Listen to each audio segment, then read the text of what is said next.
Hello, this is Andrea Hess of EmpoweredSoul.com, and welcome to my series of free mini readings.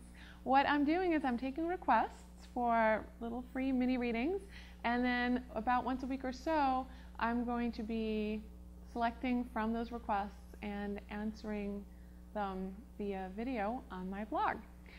So without any further ado, let's jump right in. My first request comes from Singapore. And this person's a full-time student, and she is currently receiving some money from sponsorship and also variable income from doing readings and from doing healing workshops. So she's also a full-time student and needs to pay off housing and loans. All right, so her biggest question regarding creating her intended income is how to attract her niche market efficiently.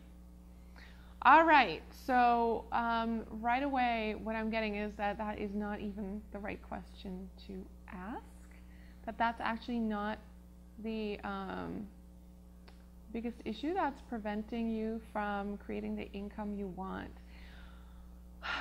What seems to be going on is a little bit of waffling, actually, is the best way to describe it. Some uncertainty as to what you really want to create. First of all, it seems like your financial goals are just too small. They're not exciting enough nearly for you.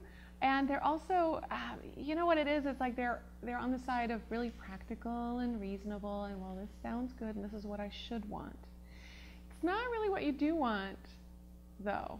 And right there's a conflict when you are looking to manifest something. It really has to be in integrity. And where your vibration rate is right now, that integrity piece is becoming really, really important. So if you're looking to manifest something that you sort of want because it's reasonable, yeah, you know, that's not going to really happen. So you're erring on the side of comfortable and cautious and rational right now.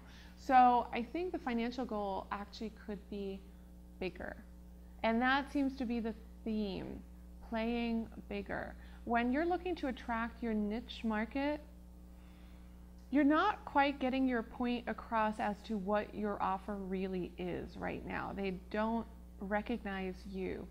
You're not addressing the core craving. Now, I don't know what your niche market is right now, but that's really the key.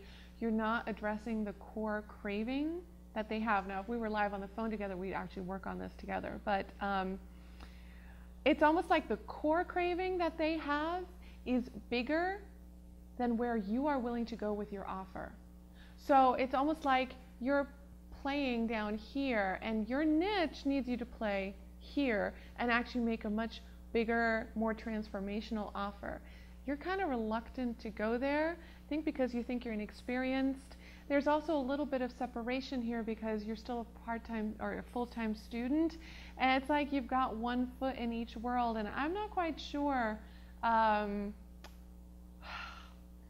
how that situation is benefiting you, to be honest. You know, I wonder how committed you are to carrying out your studies just because it's something that you should finish, and how much of you is actually drawn into the healing arts world, and whether you're playing small in your reading and healing practice because a lot of your identification is over in another area.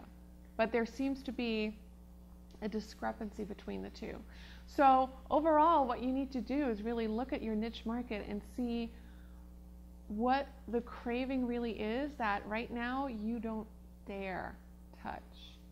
So it's almost like you need to up-level at one. And the other piece with the up-leveling is like your copywriting apparently needs to be a lot clearer. Where, you know, there's sometimes a hesitation in healing arts to make a clear offer, because what we do is kind of nebulous, right? I mean, I do intuitive readings. That's a very hard thing to explain, right? And sometimes there's a reluctance to really speak to the result that people can get from working with you. You need to overcome that and really make an offer that's more tangible and more substantial. And if it feels a little bit uncomfortable to you, that's probably the sweet spot. Okay? And then in your communication to your niche, you really, really need to not pull any punches, to be much, much clearer. Right now you're kind of hiding the offer almost. It's like you're trying not to promise too much and kind of softening it, and it's very veiled, it's very mushy is what your offer feels like right now. Okay, so that might be a reflection of you having sort of one foot in the student world and one foot having in the healing arts world. I don't know what your studies are in. So, but there's definitely some division there, and that results in this overall lack of clear communication. And you're playing too small in your offer. Okay, so have another look at your niche. Have a look at what the biggest offer would be that you could imagine yourself making, the one that's uncomfortable, and see what happens if you actually put that out there. Okay, so that's the question about the niche, but I think underneath that, the real question is, like, do you dare play bigger?